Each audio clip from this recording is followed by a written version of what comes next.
January 1881. The Pacific Ocean didn't need to rage. It only needed to wake up. The wind howled like a wounded beast, screaming through rock and slamming basalt walls. Rain lashed sideways, turning the sea into churning black fury. Waves rose like hammers, striking without pause, without mercy. Amid the chaos, Tillamook Rock rose like a jagged tooth in the dark. A solid stone lighthouse stood atop it, finished yet unlit. No beam, no hope, only wind and the sea's roar. Inside crude barracks, H.S. Wheeler and his crew endured the storm, until a faint, desperate cry pierced through. Human voices. Cries for help were ripped by wind, swallowed by fog and sea. A ship drifted toward ruin. On the deadly rock, men raised lamps, lit desperate fires, and prayed. But nature shows no mercy. When light comes too late, tragedy is born.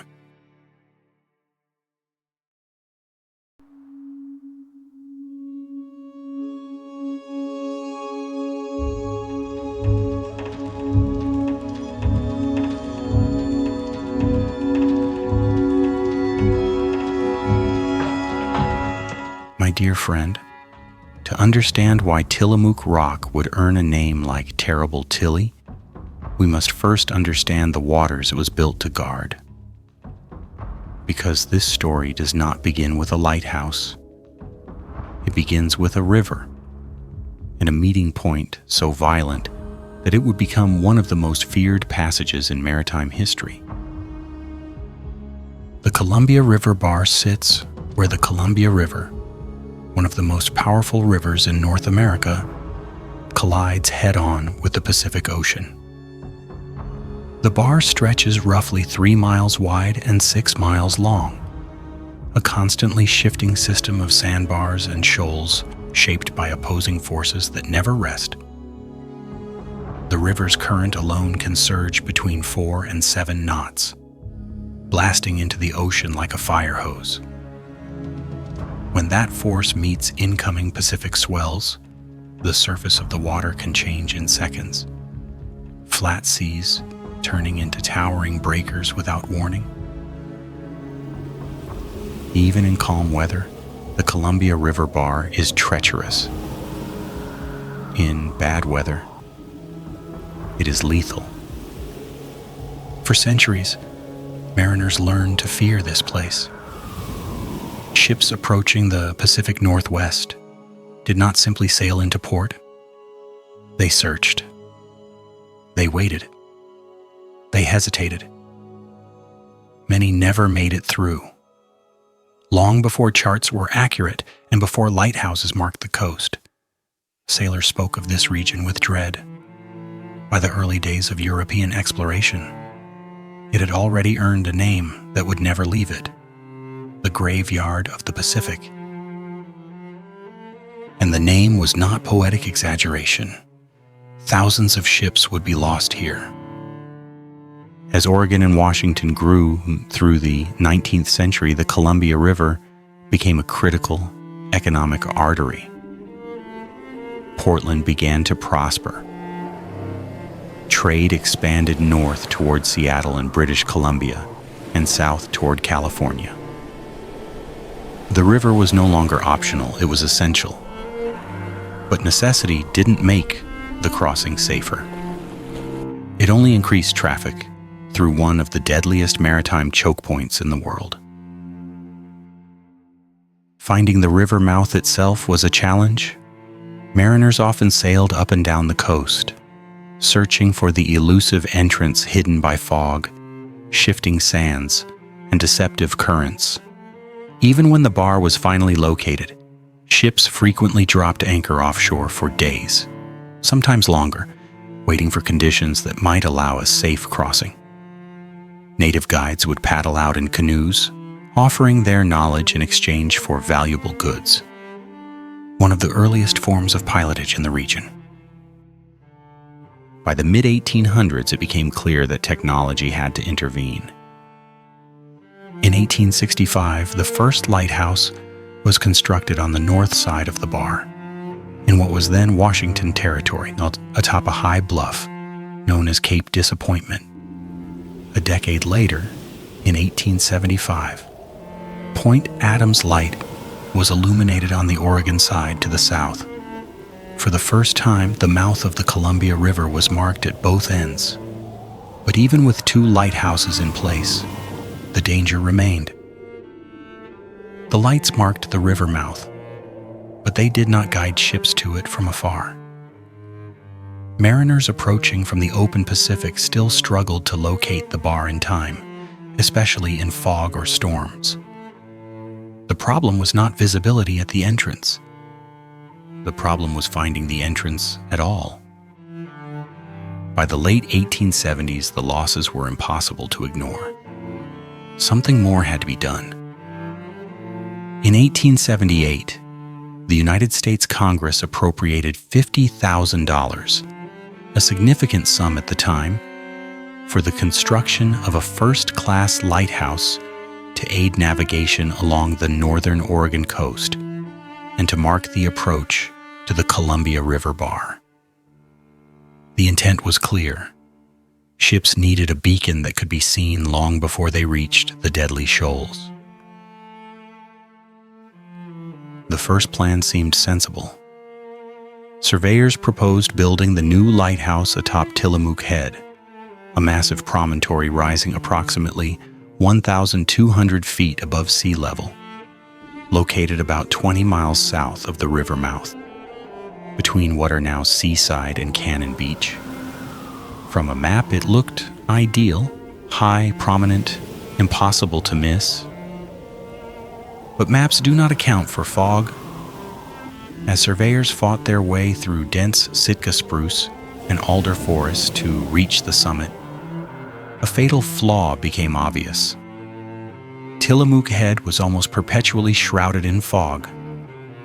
A light placed at its peak would often be invisible from the sea, hidden above the cloud layer, just when mariners needed it most. The height that made the site attractive also made it useless. Another coastal site was considered farther south, closer to sea level. But accessing it would require the construction of a 20-mile road through rugged forest terrain, complete with steep switchbacks. The cost would push the project far beyond its budget. Then, while scanning the coastline for alternatives, surveyors noticed something else. About a mile offshore from Tillamook Head, rising straight out of the Pacific, stood a massive isolated rock. Steep, exposed, unforgiving. It was surrounded by deep water, constantly battered by waves, and accessible only during brief windows of calm weather. Before it was even properly surveyed, a decision was made. This rock would be the site. In hindsight, many would argue that the road would have been the safer choice. But in 1878, the offshore rock appeared to solve every navigational problem at once. It sat low enough to avoid the fog. It stood directly in the line of approach for ships searching for the river. And most importantly, it could place a light exactly where mariners needed it, far out at sea, before the bar could claim them. That rock was Tillamook Rock. For months after the decision was made, nature refused to cooperate. Heavy seas, relentless swells, and unpredictable weather made it impossible for surveyors to even reach the rock. Tillamook Rock stood less than a mile offshore, yet it might as well have been on another planet. Every attempt to approach it was governed not by planning, but by the ocean's permission. Finally, in the summer of 1879, H.S. Wheeler appointed superintendent of construction by the United States Lighthouse Board, was ordered to Astoria with a single instruction: do not return until the rock is surveyed. Weeks passed. Storms closed in. Weather windows opened briefly, then vanished. At last, on June 22, 1879, Wheeler chartered the 140-foot revenue cutter Thomas Corwin and made his attempt. As the ship approached Tillamook Rock, conditions seemed manageable. A surf boat was launched. Rowers fought the swell. 2 men managed to scramble onto the east side of the rock. For a moment, it appeared that the gamble had paid off. Then the weather turned. Without warning, waves grew larger and more violent. The surf boat was driven away from the rock as breakers crashed over the men stranded above. Repeated rescue attempts failed. The storm was strengthening, not weakening. The situation became dire. With no other option, the 2 men made a decision that perfectly foreshadowed what this project would demand again and again. They jumped. They threw themselves into cold, chaotic water and fought their way back to the surf boat through sheer force of will. Against the odds, both survived. But the lesson was unmistakable. From that day forward, the men stopped referring to the site by its geographic name. They began calling it Terrible Tilly. Not as a joke, not as bravado, but as a warning. Because this was not just a place where ships were lost. It was a place where human certainty was stripped away, where decisions were tested not by intention but by consequence. And it was here, on this rock in the graveyard of the Pacific, that one of the most brutal lighthouse projects in American history would begin.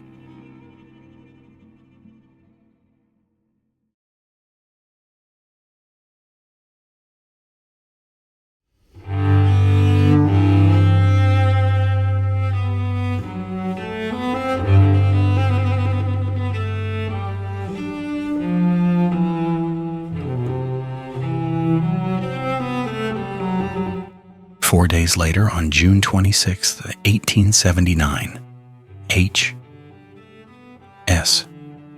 Wheeler returned. This time, the Pacific allowed him to remain on Tillamook Rock long enough to do what no map or distant observation could accomplish. He did not land comfortably. He did not land safely. He landed briefly, deliberately, and under constant threat. The waves were still too violent to bring proper survey equipment ashore, but Wheeler managed to take basic measurements, the first numbers ever recorded from the rock itself. What he found confirmed every fear. This was not a quiet outcrop. This was a place under siege. The rock was crowded with sea lions, a sign of isolation and abundance, but also of a place ruled entirely by the ocean. Wheeler recorded the brutal exposure of the site, noting its isolation and the relentless force of the sea. He also recognized that long before Americans arrived, the Clatsop and Tillamook tribes had visited the rock to gather bird eggs and hunt sea lions. They came only when conditions allowed. They never tried to tame it. Wheeler did. Those rough measurements were enough to move the project forward. Plans began to take shape in Washington. Additional funding was requested. Congress approved another $50,000, bringing the total appropriation to $100,000, an enormous sum for the time. The Tillamook Rock Lighthouse would become one of the most ambitious lighthouse projects ever attempted by the United States. But ambition does not negotiate with the Pacific. To conduct a full survey and lead construction, Wheeler hired John R. Trewavas, a master stonemason with experience on lighthouse projects throughout England. His resume made him the logical choice. In September 1879, the revenue cutter Thomas Corwin was again dispatched, carrying Trewavas and his crew toward Tillamook Rock.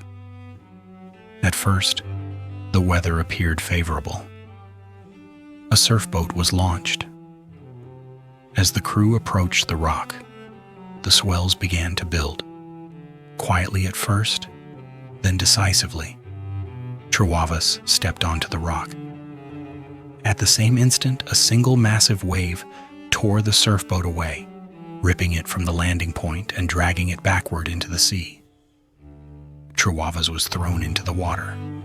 His assistant dove in after him, driven by instinct rather than calculation. The undertow seized them. The sea pulled Trewavas under. After a desperate struggle, the assistant was hauled back into the boat. But John R. Trewavas was lost. His body was never recovered. Tillamook Rock had taken its first life. The impact was immediate. News spread quickly through Astoria, and public opinion turned sharply against the project. Locals warned that the men sent to build the lighthouse were being sent to die. Doubt replaced optimism. Fear replaced confidence. Many questioned whether it was even possible to build anything on the rock, let alone a modern lighthouse. Wheeler did not stop. A new superintendent, Charles A. Ballantyne, was appointed to oversee construction and safety. To shield the 8 to 10 workers assigned to the project from constant gossip and public pressure, the men were quartered across the Columbia River at the old lightkeepers' quarters at Fort Canby, near Cape Disappointment. There they waited, not for approval, but for weather. On October 12th, a brief window opened. The Corwin cleared the Columbia Bar and reached Tillamook Rock under less than ideal conditions. Mooring buoys were placed on the north and east sides of the rock in 25 fathoms of water, roughly 150 feet deep. The ship remained offshore. They waited again. After days of wind and rain, the ocean eased just long enough for 4 quarrymen to board a surfboat and land on the rock. This was not construction. This was survival. The first task was to establish safety lines. Only after securing themselves did the men begin hauling supplies: hammers, drills, iron ring bolts, canvas, tents, a stove, food, and protective clothing. Once a foothold was established, more workers followed. A small derrick was erected to help load equipment. On October 26, 1879, work officially began. The timing was unforgiving.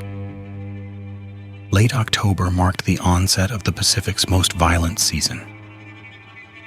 The men endured driving wind and rain, near constant squalls, and the continuous risk of slipping on wet basalt and falling into the sea.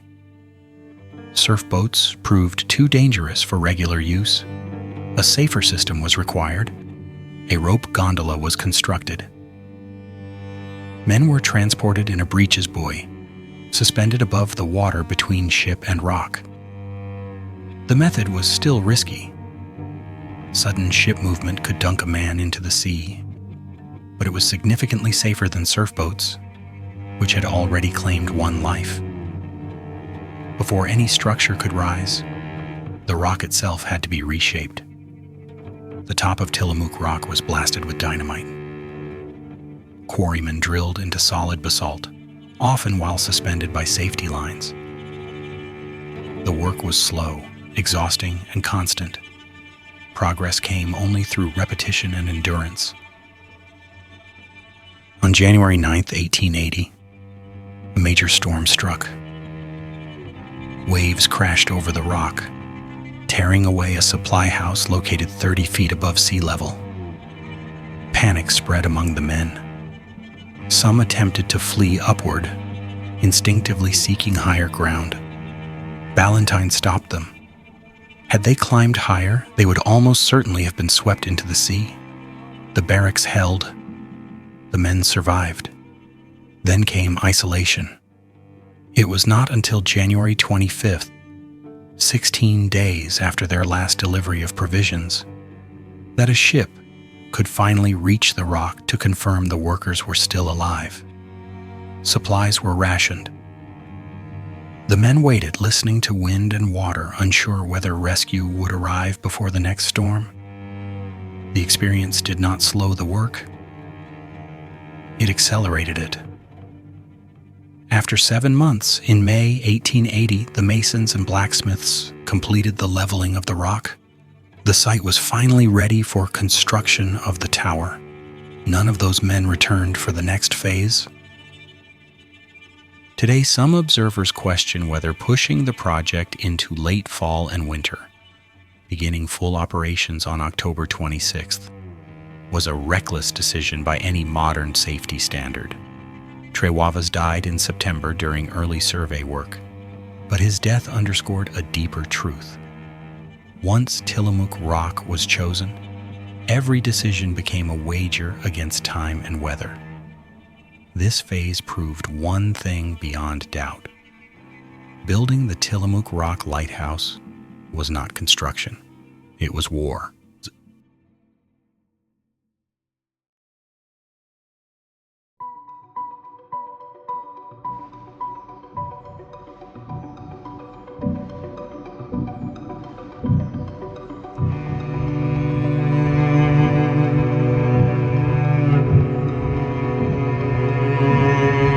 As supplies continued to arrive by small flotillas of ships and boats, Wheeler's early rough measurements proved remarkably accurate. The finished platform, 90 feet above the sea, offered enough space for a structure that would be both home and machine. An 80 by 45 foot station designed to house 4 keepers, contain the equipment for a powerful light, include a fog signal room, and store as much as 6 months' worth of supplies. Out here, you didn't plan for convenience. You planned for the day the ocean would cut you off. The design team, led by engineer George Louis Gillespie, understood exactly what they were building. Not a seaside cottage, not a modest beacon. A stone stronghold meant to absorb the worst violence the Pacific could unleash, while keeping the men inside alive. The station's design came in 3 main parts. First, a 48 by 45 foot, 1-story dwelling. Second, a 32 by 28 foot extension on the west side to house the fog signal room. Third, a 16-foot square tower, rising 35 feet, 6 inches above the foundation. Everything was measured. Everything was deliberate. Out here, fractions mattered. The materials matched the mission. The structure was built from quarried ashlar stone. The exterior walls were 16 inches thick, interior walls 8 inches thick, not for elegance, but for endurance. Each keeper was assigned his own 10 by 12 foot room. Small private spaces carved out of a building designed first for survival. There was an entry hall, a kitchen and den, and a spare room that doubled as a parlor and extra food storage. Nearly everything else, down to a cellar space, was devoted to storage. Because on Terrible Tilly, you didn't store luxuries. You stored time. Even the height of the lantern room was a calculated risk. The light needed to be high enough to avoid most waves, but not so high it would disappear into low clouds and fog. Gillespie chose 136 feet above the sea, a height meant to balance visibility and survival. Yet the video makes the point clear. Even that safe elevation would prove vulnerable when the worst storms arrived. On the west extension, the fog signal and its machinery formed the station's second voice. 2 coal-fired boilers generated steam to power the signal. Boilers that opened toward the keeper's dwelling and served as the station's only real source of heat. They demanded enormous amounts of water, so the system had to be self-sustaining. Rainwater was collected from the roof and stored in a brick-lined cistern on the north side of the rock. The ocean was everywhere, but it was not drinkable. Even thirst had to be engineered. And still, life inside was brutally basic. The original plans offered shelter and safety, and that was about it. The most luxurious feature was a coal-fired cook stove in the kitchen, the one room where men spent most of their off-duty hours. Without central heating, the tower and living quarters stayed bitterly cold and damp, often inhospitable. This was not comfort. This was endurance with a roof. Then came the heart of the beacon, the station's most expensive component. In April 1880, a first-order Fresnel lens and its accompanying metalwork, including the clockwork mechanism that made the light rotate and flash, were ordered through a San Francisco-based company for $8,200. By September 1880, the lens, lantern, and metalwork had arrived, leaving time for installation. But one critical detail was missing. The wicks and mirrors for the main tower lantern were not there. Replacements would take months. The tower could not be fully lit. And that delay would not remain a technical inconvenience. It would become a deadly gap between what the station was meant to be and what it actually was in the moment it was needed most. The fortress stood. The machinery waited. The lens was ready. But the light, the reason for Terrible Tilly's existence, was not yet complete. And in the fog and storm ahead, the Pacific would not care why.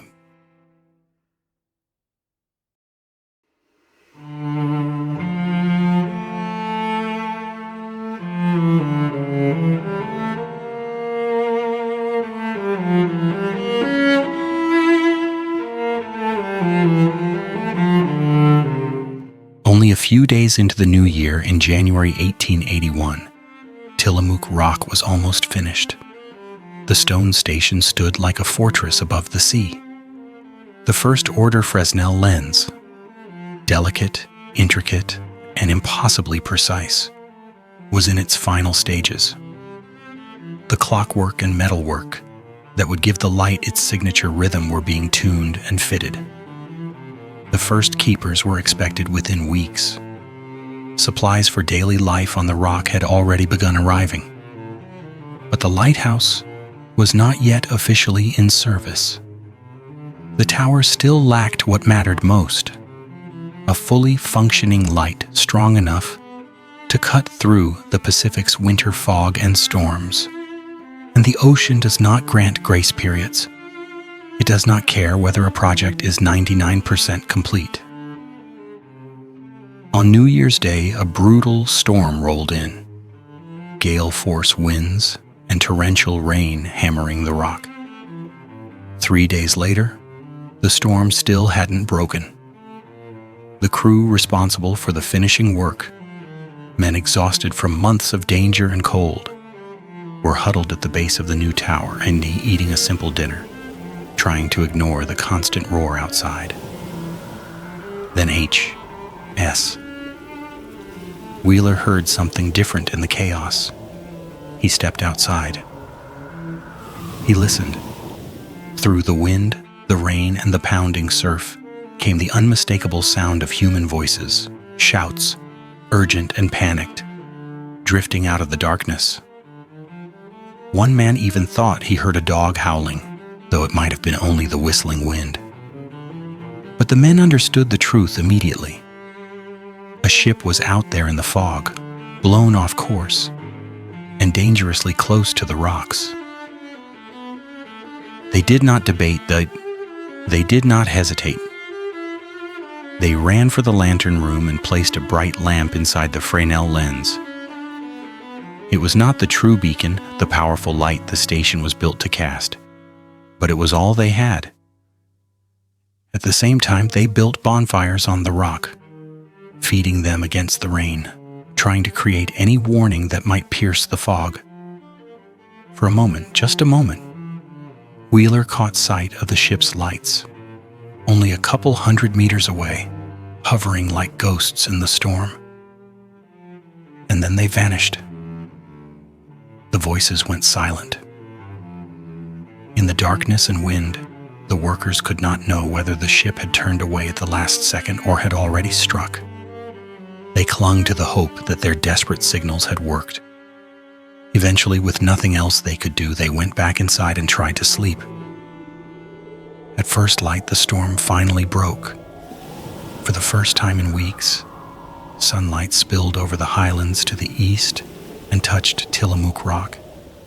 One of the men woke early and stepped outside, ready to breathe air that did not taste like rain. What he saw stopped him cold. The water surrounding the rock was eerily smooth, littered with debris, pieces of a ship, broken timber, floating wreckage, and bodies.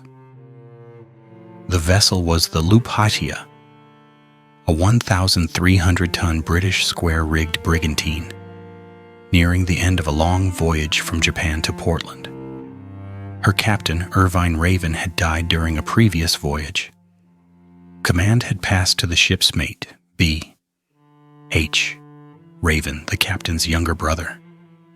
Now, in heavy fog and a strong southwesterly wind, the Lupatia had been driven toward the Oregon coast while searching for the mouth of the Columbia River. Some believed the ship's compass might have malfunctioned. Whatever the cause, the result was the same. The new captain inadvertently sailed the vessel and every soul aboard into the jaws of terrible Tilly. Whether they ever saw the lamp in the unfinished lantern room or the bonfires burning in the rain will never be known. All 16 men aboard were lost when the Lupatia smashed onto nearby rocks and was torn apart by the unrelenting sea. 12 bodies washed ashore. The remaining 4 were never found. And then came the detail that feels impossible, even inside a tragedy. Among the debris, a young Australian shepherd was found alive. He had nearly drowned. He likely swam over a mile to reach shore.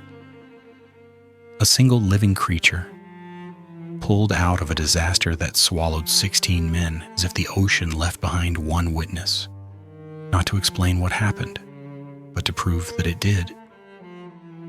The wreck weighed heavily on the workers and the surrounding community. But it did something else, too. It ended the argument. It closed the debate that had followed Trewavis's death, the complaints in Astoria, the accusations that the project was an execution sentence for laborers. Because in that moment, the purpose of the lighthouse was no longer theoretical. It was written in wreckage. It was written in bodies. And it was written in the cruel truth that on the graveyard of the Pacific, a light that comes too late is no light at all.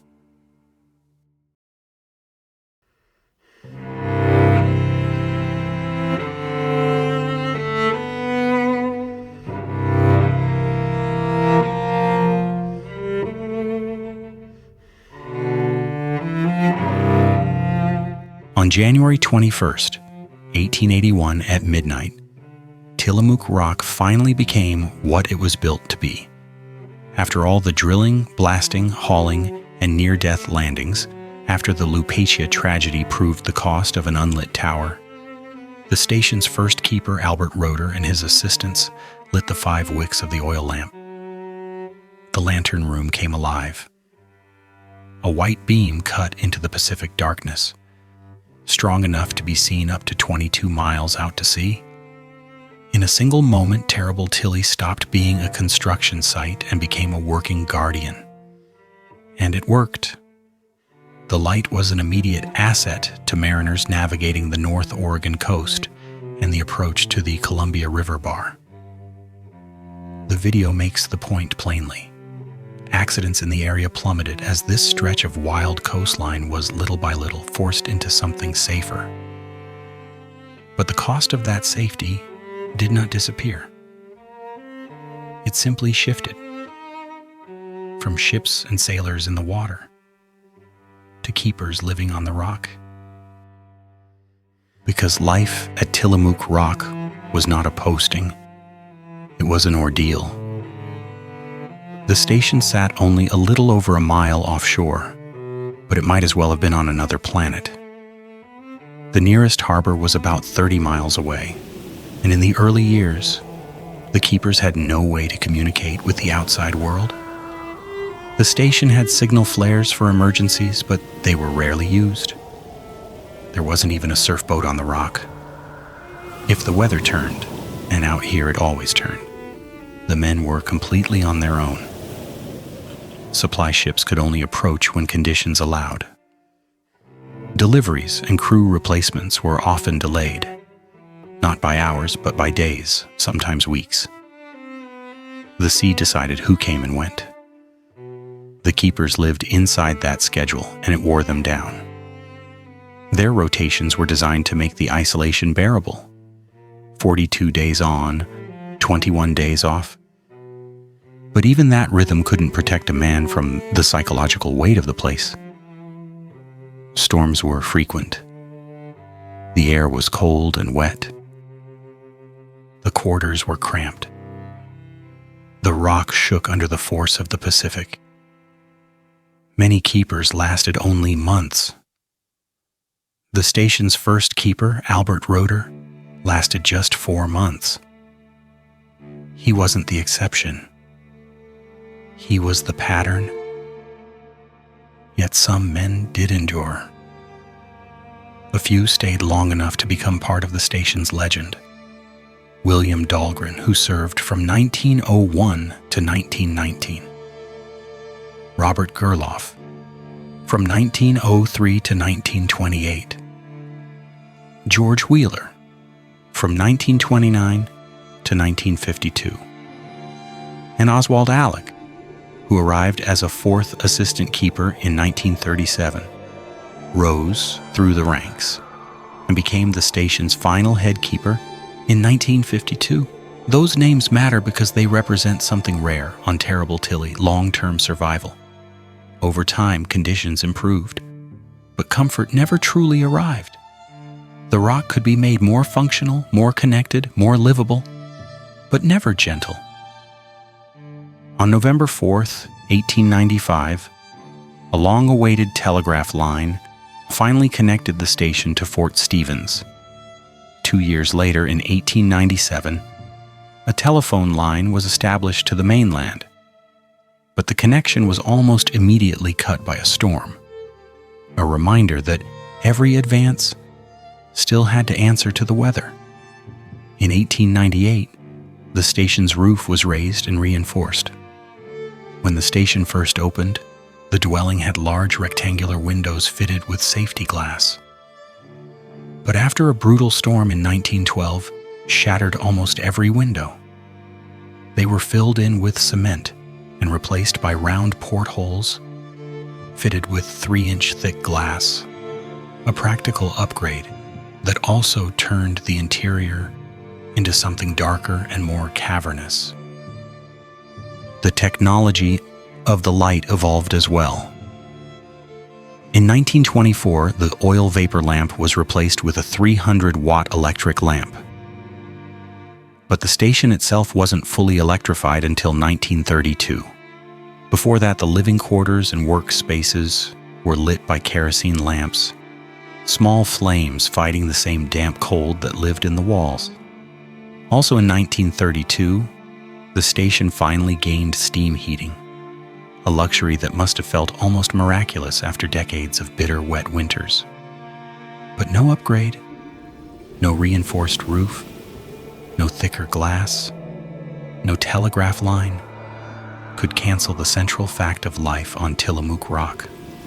Storms did not visit. Storms lived there. In January 1883, only 2 years after the light first shone, a gale tore holes in the iron roof of the Foghorn House.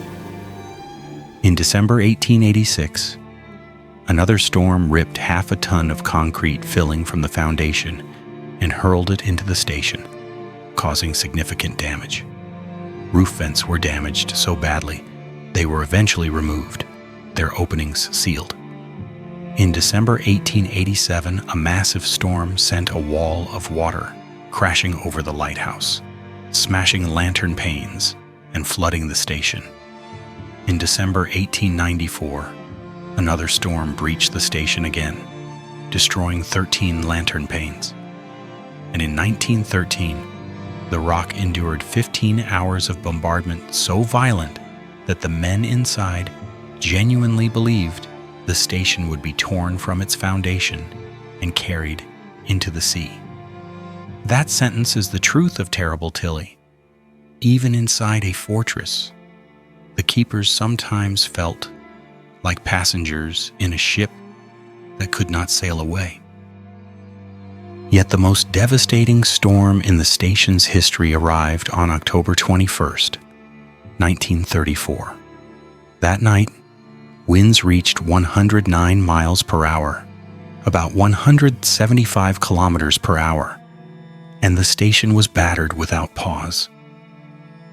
The storm was so powerful it ripped boulders from the basalt rock and sent them hurtling into the light station like artillery. The lantern room was pummeled by wind, by powerful geysers of water, and by tons of spray driven with enough force to feel solid. The assault lasted through the night. When the storm finally cleared, the station was flooded with 4 feet of water. But the worst damage was above. The original first order Fresnel lens, the heart of Terrible Tilly, the precision instrument that defined its power, was shattered beyond repair. The station's greatest asset had been destroyed in a single night of weather. With nearly everything damaged and the light down, the keepers improvised. The video notes that Second Assistant Keeper Henry Jenkins scavenged what he could and built a makeshift radio so they could alert the mainland to the catastrophe.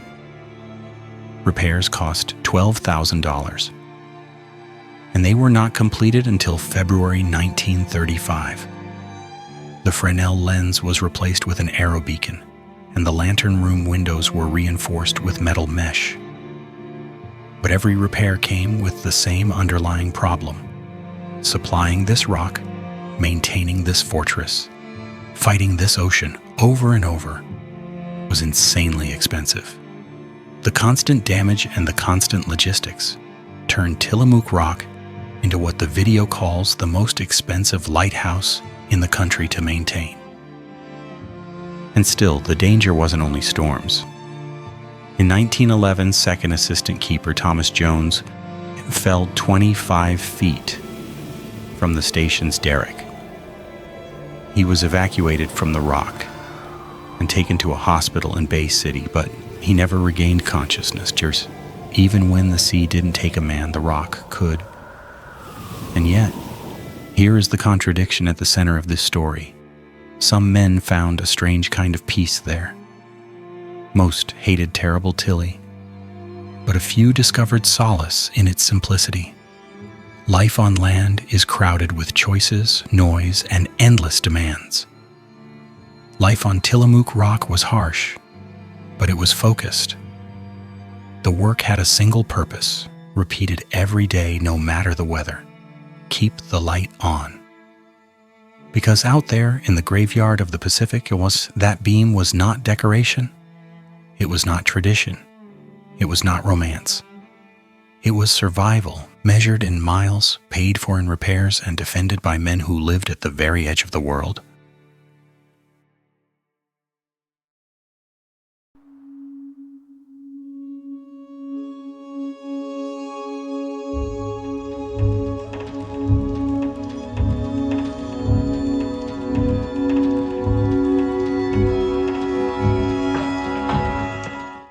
On September 1st, 1957, after 77 years of service, Tillamook Rock Light Station was finally decommissioned.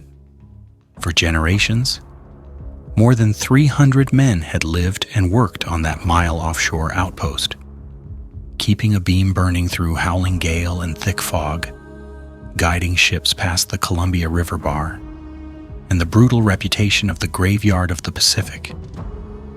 But by the late 1950s, the future belonged to unmanned technology. Terrible Tilly's light would be replaced by a modern whistle buoy, a small mechanical sentinel that needed no beds, no kitchens, no keepers to endure the winter. So the last crew did what sailors and keepers have always done at the end of an era. They closed up. They secured what they could. They prepared the station for silence. And then they left it behind, alone with the ocean that had tried for decades to break it. For more than 20 years, the lighthouse sat empty, still taking the full force of the Pacific. Through the 1970s, the abandoned station passed through a handful of private owners, but reality never changed. The costs of turning that rock again into anything useful were prohibitive.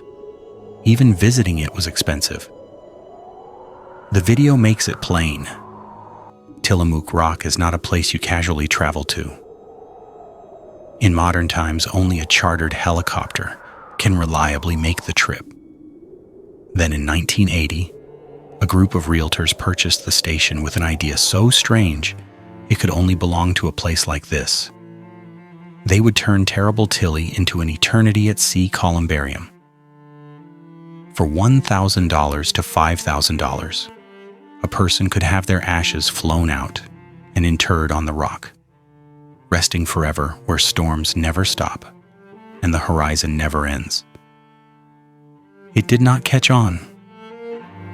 Only about 30 people chose that fate. In 1999, the columbarium lost its license. Later efforts to reinstate it were denied. The station returned to what it had always been beneath the stone and steel, an isolated rock with a difficult past and no easy future. In 2022, the property was put up for sale again. As of the time the video was made, no buyer had been found. And in the absence of owners, in the absence of keepers, Tillamook Rock did what nature always does when humans step away. It reclaimed the space. Seldom visited except by occasional volunteers doing minor maintenance and wildlife study, the lighthouse became less a working facility and more a weathered monument. Today, the rock is home to thousands of sea lions, seals, and seabirds, and it sits within the protected Oregon Islands National Wildlife Refuge, a place where the fortress still stands. But the living purpose has shifted from navigation to conservation. Yet the most powerful ending is not the change in ownership or even the return to nature. It's the final human voice on record. On September 1st, 1957, before extinguishing the light for good, the station's final headkeeper, Oswald Alec, wrote a last entry in the logbook, a farewell that reads like a salute at the end of a long war. He called the station notorious and fascinating, a friend to storm-tossed mariners. He spoke of the beacon as a star of hope, and the foghorn as a voice of encouragement. He honored the men who came and went, the lives affected, the service rendered. And with unmistakable tenderness, he committed the rock back to the elements. It's hard to hear that and not feel the weight of what Terrible Tilly truly was. Not just stone and machinery, but duty, repeated night after night, through rain that never let up, through fog that swallowed sound. And now, consider this. The light was first lit at midnight on January 21st, 1881.